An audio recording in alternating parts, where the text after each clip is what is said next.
मुझे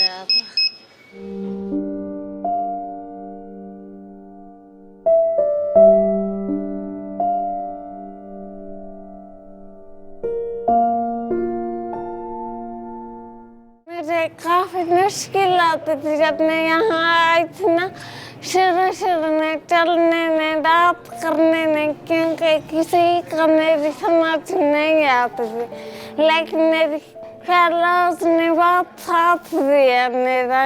वो शुरू में आती थी तब हम लोग पैदल आते जाते थे फेलोज के साथ, हॉस्टल से जाप में पैदल ले आते जाते थे।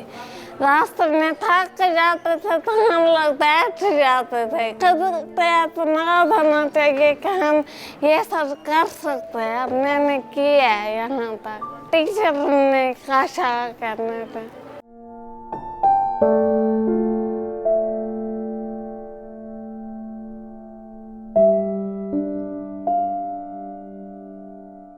मेरा नाम है एमन, मैं कोटा से हूँ, वीजा करती हूँ।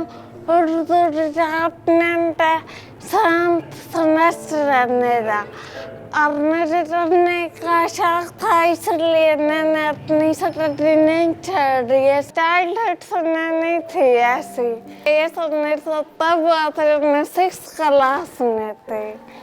मैं 4 साल में पैरालाइज रही थी घर में। मेरी अम्मी ने नया ट्रीटमेंट करते रहे, उन्होंने भी नया ट्रीटमेंट कभी नहीं छोड़ा। मुझे बात करने में भी इशू आता था।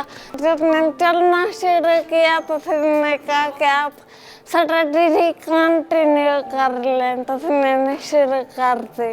भाई बहुत सपोर्ट करता है। हमारी GR है, मेरी हॉस्टल फेलोज है काफी सारी। कभी उन्होंने मुझे अकेला नहीं छोड़ा, ना ही कभी उन्होंने कोई ऐसी बात की है जिससे मुझे ये लगा कि मुझमें ये कमी है। पेपर लिखने में भी आता है, रात तक खाता है मुझे, क्योंकि मेरे हाथों के साथ साथ राम का भी मसला है ना, तो मैं राइटर तो नहीं रख सकती, इसलिए सब कुछ खुद ही लिखना पड़ता है। टाइम पे हो जाता है, अब आदत हो गई है। हमारी फैमिली में पढ़ने देते हैं, सपोर्ट करते हैं।